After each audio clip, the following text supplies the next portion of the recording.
Le claquement de la porte moustiquaire a fait trembler le cadre derrière moi, et la voix de ma mère a fendu l'air humide du soir comme un coup de fouet. Ne pars pas en trombe comme ça, Amélie. J'ai fait ce qui était le mieux pour cette famille. J'ai tourné sur les talons dans l'allée, mes baskets dérapant contre l'asphalte fissuré. Mon cœur battait si fort que je pouvais l'entendre dans mes oreilles. Tu as vendu ma voiture?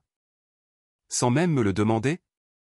Ce n'est pas ce qu'il y a de mieux pour la famille, maman. C'est du vol. Elle se tenait sur le porche, les bras croisés, avec cette expression, ce calme suffisant et moralisateur qui me faisait bouillir le sang. Tu l'utilises à peine de toute façon. Et ta sœur avait besoin de l'argent pour sa lune de miel. C'est son voyage de rêve à la Réunion. Que étais-je censé faire? La laisser commencer sa vie de femme mariée en étant déçue? Mes mains se sont crispées en poings le long de mon corps. Alors, mes rêves ne comptent pas? Le fait que j'ai doublé mes heures de travail pendant 2 ans pour acheter cette voiture, ça ne veut rien dire? Amélie, dit-elle en baissant la voix comme si les voisins pouvaient l'entendre. Tu es célibataire. Tu vis ici sans payer de loyer, et tu n'as pas besoin d'une voiture en ce moment. Tu peux prendre le bus pour aller au travail. C'était la bonne décision. Ces mots m'ont frappé comme de l'acier froid. La bonne décision pour qui? Certainement pas pour moi. Je sentais la chaleur monter dans mon cou, un dangereux mélange d'humiliation et de fureur. Derrière elle, à travers l'embrasure de la porte ouverte, j'ai aperçu ma sœur, Marion, avachie sur le canapé avec son fiancé, ricanant devant une brochure de voyage glacée. Elle ne m'a même pas regardé, se contentant de glisser une mèche de ses parfaits cheveux blonds derrière son oreille, comme si toute cette affaire était indigne de son attention. Ce fut la goutte d'eau. Tu sais quoi? Dis-je, la voix tremblante mais assez forte pour qu'ils m'entendent tous les deux. Profitez bien de la réunion. Profitez de chaque seconde, parce qu'au moment où vous reviendrez, les choses vont être très, très différentes par ici. Marion eut un sourire narquois sans tourner la tête. Ne sois pas si théâtral, Amé. Ce n'est qu'une voiture. Juste une voiture. Les mots me piquèrent d'une manière que je ne saurais décrire. Ce véhicule n'était pas seulement du métal et de la peinture. C'était mon indépendance, mon évasion de cette maison étouffante, la preuve que je pouvais construire quelque chose par moi-même, sans l'aide de personne. Je n'avais plus confiance en ma capacité à parler, alors j'ai dépassé le porche, dépassé les haies envahissantes, et j'ai descendu la rue jusqu'à ce que leur voix ne soit plus que de faibles échos derrière moi. Le ciel était meurtri de violet et d'or, l'air d'été lourd de l'odeur de l'herbe fraîchement coupée. Ma poitrine était serrée, mes pensées fusaient si vite que je remarquais à peine les phares qui ralentissaient à côté de moi. Un véhicule utilitaire sport noir s'arrêta au bord du trottoir. La vitre teintée descendit dans un bourdonnement, et une voix grave et familière dit « Amélie, je vous dépose ?» Je me figeai. Mon estomac se retourna, non pas de peur, mais à cause de la réalisation soudaine et surréaliste de qui se trouvait derrière le volant. Ce n'était pas un voisin. Ce n'était pas un ami. C'était quelqu'un que ma mère ne s'attendrait jamais à voir s'arrêter pour moi. Et le regard dans ses yeux me disait que cette nuit allait tout changer. La portière du véhicule utilitaire sport s'ouvrit avec un léger clic, du cuir propre, un tableau de bord faiblement lumineux, et le regard fixe d'Étienne Collin. « Amélie Leclerc, c'est bien ça ?» dit-il. De la collecte de fonds. Oui, ma voix tremblait encore. Ma mère a vendu ma voiture. Il hocha la tête une fois, comme s'il avait entendu ce genre d'histoire un millier de fois et refusait toujours de les traiter comme normales. Montez. Nous parlerons dans un endroit qui ne soit pas une scène de théâtre. Nous sommes partis. Le quartier disparut derrière nous, lumière de porche, herbe coupée, un bourdonnement d'été. Je tenais le café qu'il m'avait tendu comme une bouillotte. « Racontez-moi ce qui s'est passé, » dit-il. Je lui racontai l'essentiel, les heures supplémentaires, la compte, les clés que je gardais sur un crochet, le texto de Marion. Nous avons réservé la réunion. Maman a aidé. Ne sois pas fâché. Et la phrase de ma mère, tu n'en as pas besoin de toute façon. Il écouta.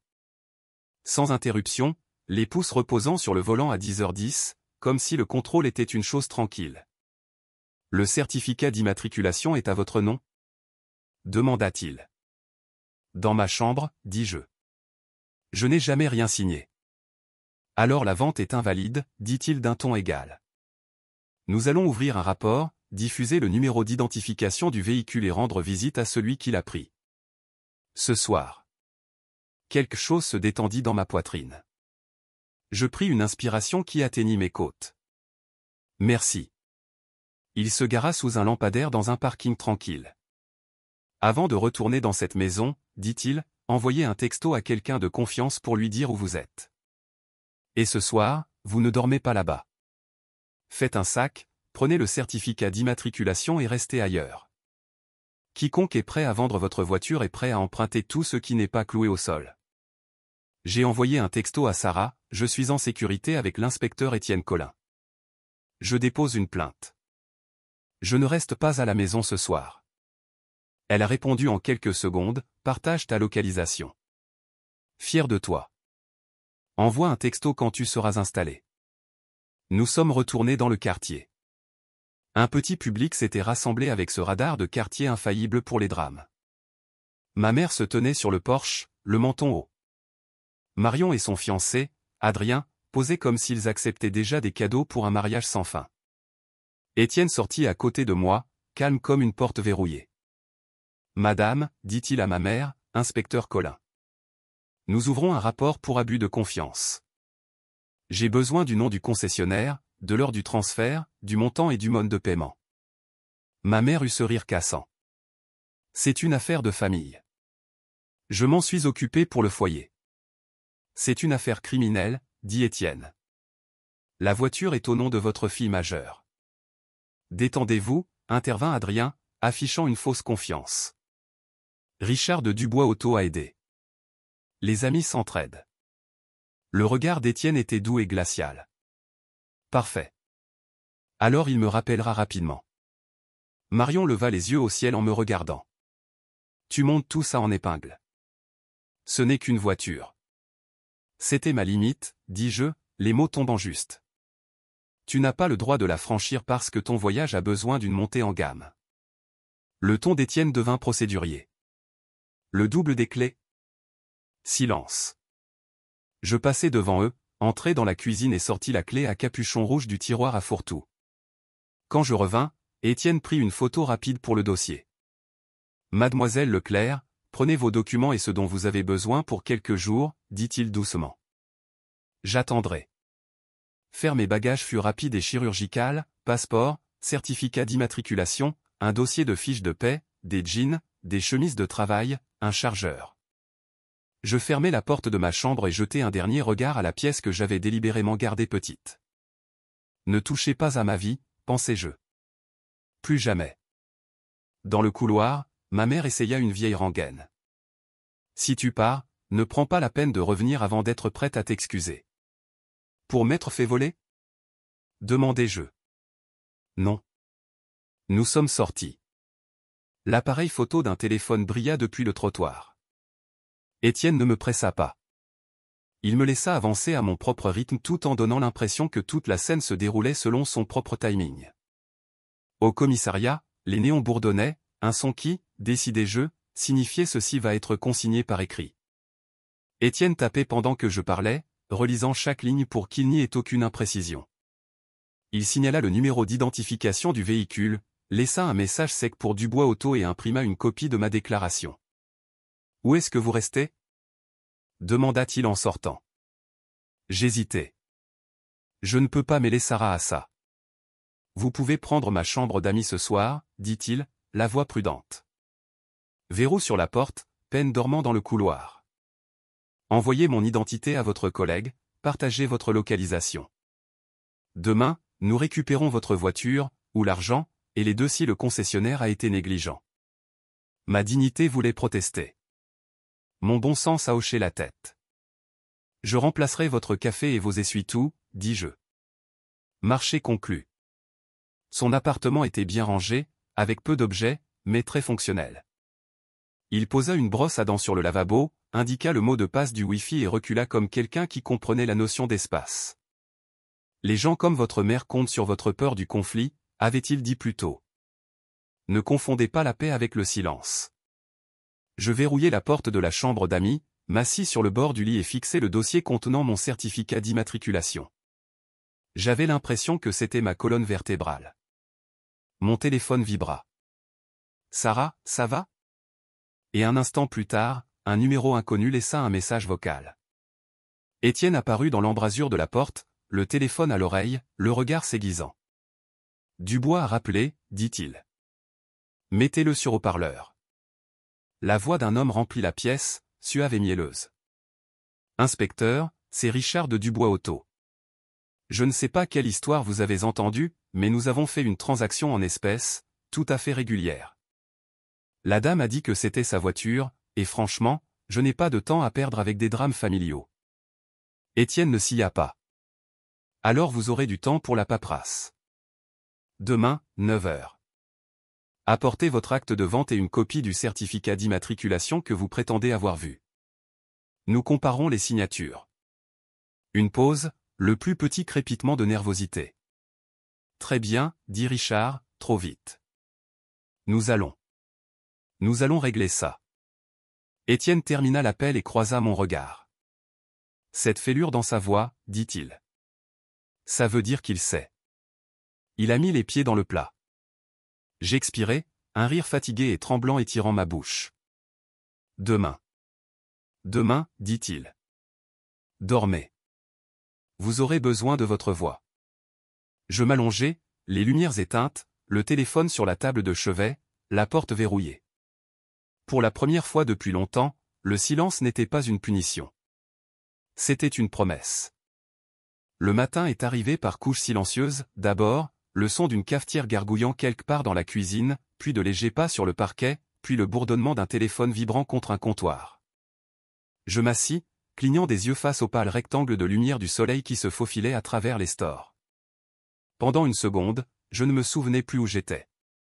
Puis j'ai vu mon sac à dos au pied du lit, le dossier avec le certificat d'immatriculation de ma voiture posé dessus comme une sentinelle, et tout m'est revenu d'un coup. Étienne frappa légèrement avant d'entrouvrir la porte de quelques centimètres. Vous êtes réveillé, dit-il, tenant 2 tasses. Café. Une crème, 3 sucres. Le fait qu'il s'en souvienne de la veille me surprit plus que le café lui-même. Merci, dis-je en enroulant mes 2 mains autour de la tasse. Il s'appuya contre le cadre de la porte. Richard de Dubois a appelé tôt. Il a dit qu'il serait là à 9 heures pour clarifier le malentendu, ce qui signifie qu'il essaie de devancer les problèmes. Je haussai un sourcil. Et quel est le plan? Nous y allons, vous parlez le moins possible, et vous me laissez mener la discussion. S'ils ont encore la voiture, nous la récupérons. S'ils l'ont revendue, nous insistons pour l'argent. Dans tous les cas, je veux qu'ils soient en sueur quand nous partirons. Le coin de ma bouche s'étira en un sourire. On dirait que vous avez déjà fait ça. Disons simplement que j'ai rencontré mon lot de Richard, dit-il en se redressant. Finissez votre café. Nous partons dans 20 minutes. Au moment où nous sommes arrivés chez Dubois Auto, le soleil du matin avait transformé le parking fissuré en une nappe d'éblouissement blanc. Des rangées de voitures d'occasion arboraient de petits autocollants fluo criant « Super affaire » sur leur pare-brise. Un homme d'âge mûr avec des lunettes de soleil aviateur sortit du bureau, s'essuyant les mains sur un chiffon dont il n'avait clairement pas besoin. « Inspecteur » salua-t-il, d'un ton trop fort, trop faux. « Et vous devez être Amélie. » Je hochai la tête une fois, serrant le dossier sous mon bras. « Où est ma voiture ?» Le sourire de Richard se crispa. « Eh bien, voilà le problème. Votre mère a dit. » Étienne l'interrompit, sa voix comme de la glace sur de la pierre. Nous ne sommes pas ici pour parler de son histoire. Nous sommes ici pour voir l'acte de vente et le certificat d'immatriculation que vous êtes censé avoir vérifié avant de prendre possession du véhicule. Richard jeta un coup d'œil vers le bureau comme s'il pouvait lui fournir un soutien.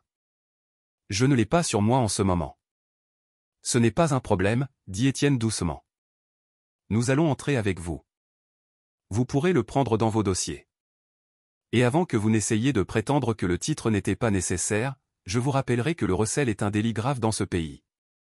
La posture de Richard s'affaissa d'1 centimètre. Écoutez, la voiture est toujours là. Je ne l'ai pas encore traitée. Je peux. Je peux annuler la transaction? Mon cœur fit un bond. vous voulez dire que je peux la reprendre? Il se gratta la mâchoire. Eh bien, techniquement, j'ai déjà donné un chèque de banque à votre mère. C'est entre vous et elle, dit Étienne sèchement. Vous rendez la voiture à mademoiselle Leclerc aujourd'hui. À l'intérieur, une odeur de vieux café et d'huile de moteur flottait dans l'air. Étienne resta près de moi pendant que Richard me tendait les clés, ses mains bougeant comme si elles étaient en plomb. Quand nous sommes ressortis, ma Renault Clio argentée était dans un coin du parking, exactement comme je l'avais vue pour la dernière fois, à l'exception d'une fine couche de poussière et de l'étiquette du concessionnaire accrochée là où se trouvait ma plaque d'immatriculation. Je passai la main sur le capot, la douceur familière me ramenant à la réalité. Vous n'avez aucune idée de ce que cela signifie, dis-je doucement. Étienne inclina la tête vers le côté conducteur. Allez-y. Assurez-vous qu'elle vous semble toujours vôtre. En me glissant dans le siège, je respirais la légère odeur du désodorisant que j'avais clipsé à la ventilation des mois auparavant. Le tableau de bord était tel que je l'avais laissé, jusqu'au reçu de course plié dans le porte-gobelet. Richard se tenait à quelques mètres de là, marmonnant dans son téléphone. J'ai saisi les mots « malentendu » et « transaction annulée » avant que la voix d'Étienne ne traverse le parking. La prochaine fois que vous prenez un véhicule, vérifiez le propriétaire légal, dit-il sèchement. Si j'entends votre nom dans un autre rapport comme celui-ci, je m'assurerai que cette affaire vous colle à la peau plus que la poussière sur du chrome. Richard hocha rapidement la tête, ses lunettes de soleil brillant alors qu'il se détournait. Je mis la Clio en marche, suivant le véhicule utilitaire sport d'Étienne hors du parking. Pendant tout le trajet du retour, mes doigts restèrent enroulés autour du volant comme s'ils pouvaient disparaître si je relâchais ma prise. Quand nous nous sommes garés devant chez lui, je suis resté dans la voiture une seconde, le poids des dernières 24 heures s'installant dans mes os. Je ne sais pas comment vous remercier, dis-je enfin. Étienne posa son bras sur le cadre de la fenêtre ouverte. Gardez votre certificat d'immatriculation là où vous seul pouvez le toucher. Et la prochaine fois que quelqu'un vous dira que vous n'avez pas besoin de quelque chose pour lequel vous avez travaillé, souvenez-vous de ce matin. La vérité de ces mots me toucha profondément. Pour une fois, je n'avais pas l'impression d'être un problème que quelqu'un d'autre devait gérer. Je me sentais solide, et je savais que ma mère ne s'attendrait pas à la manière dont je prévoyais de ramener cette voiture dans l'allée. Les pneus de la Clio crissèrent sur le gravier alors que je tournais dans ma rue. Je ne pris pas la peine d'entrer discrètement. Au contraire, je voulais que le son porte. Qu'il l'entende. Étienne suivit dans son véhicule utilitaire sport, s'arrêtant à une maison de distance. Nous avions convenu qu'il resterait en retrait sauf si les choses tournaient mal, mais je savais déjà que ce serait le cas. Marion fut la première à apparaître, sortant sur le porche avec un verre de jus d'orange à la main. Elle plissa les yeux face au soleil, puis se figea en voyant la voiture. Le verre pencha dangereusement avant qu'elle ne se rattrape. Sa voix porta à travers la cour. C'est une blague, j'espère. La porte d'entrée s'ouvrit et ma mère sortit, les bras croisés, portant le même peignoir que la veille. Amélie, dit-elle sèchement. Où as-tu eu ça? Je me garai en plein centre de l'allée, comme Adrien le faisait toujours quand il voulait que tout le monde remarque son nouveau camion. En sortant, je fis balancer les clés entre deux doigts. De l'endroit où tu l'as vendu sans me le demander. Ils me l'ont rendu. La bouche de ma mère se serra. Nous avions un accord. Nous n'avions rien du tout, l'interrompis-je. Tu avais un plan, et il impliquait de prendre ce qui ne t'appartenait pas. Marion descendit les marches, pieds nus, claquant contre le béton. Tu nous as embarrassés, lança-t-elle, en allant voir un flic comme une rapporteuse au lieu de régler ça en privé. Je ris, un rire bas et sec. En privé? Pour que tu puisses garder l'argent de la lune de miel et ma voiture? Ce n'est pas de la vie privée, ça. C'est du vol avec un meilleur éclairage. Adrien apparut dans l'embrasure de la porte, appuyant une épaule contre le cadre. Nous avons déjà réservé le complexe hôtelier. Non remboursable. Ça ressemble à votre problème, dis-je en glissant la clé dans ma poche. Ma mère s'approcha, sa voix baissant à ce ton d'avertissement qu'elle utilisait avec moi depuis que j'étais assez grande pour tenir tête. Tu es mesquine. Le mariage de Marion, c'est une fois dans une vie. Elle méritait un bon départ. C'est drôle, dis-je. Tu n'as jamais pensé à mes départs. L'université, mon déménagement, l'achat de cette voiture, ça ne comptait pas. Il ne s'agit pas de toi. Marion leva les yeux au ciel. Oh, il s'agit exactement de moi, dis-je, et du fait que tu vas apprendre que je ne suis plus celle qui se tait. Elle ouvrit la bouche, mais je ne lui en laissai pas l'occasion. Je sortis mon téléphone de ma poche, lançai l'enregistrement et tournai l'écran vers eux. Alors, juste pour mémoire, est-ce que l'un de vous deux nie avoir vendu ma voiture sans ma permission? Marion se raidit. Adrien bougea, mal à l'aise. La mâchoire de ma mère se contracta, mais aucun son n'en sortit. C'est bien ce que je pensais, dis-je. Étienne a déjà déposé le rapport. Si vous essayez de refaire ça avec quoi que ce soit d'autre qui m'appartient, la prochaine conversation aura lieu dans une salle d'audience. Du coin de l'œil, je vis le rideau bouger à la fenêtre du voisin. Marion le remarqua aussi, et son visage devint cramoisi. Tu fais une scène, siffla-t-elle. Je souris, et ce n'était pas un sourire aimable. Non. J'y mets fin. Je remontai dans la Clio, la garai proprement dans le garage et appuyai sur le bouton pour fermer la porte. Le métal claqua entre nous, laissant leurs voix étouffées à l'extérieur. Pour la première fois depuis des années, je sentis que l'espace à l'intérieur de ces murs était le mien. Et à en juger par la façon dont le véhicule utilitaire sport d'Étienne passa doucement une minute plus tard, son léger hochement de tête dans ma direction, je savais qu'il le voyait aussi.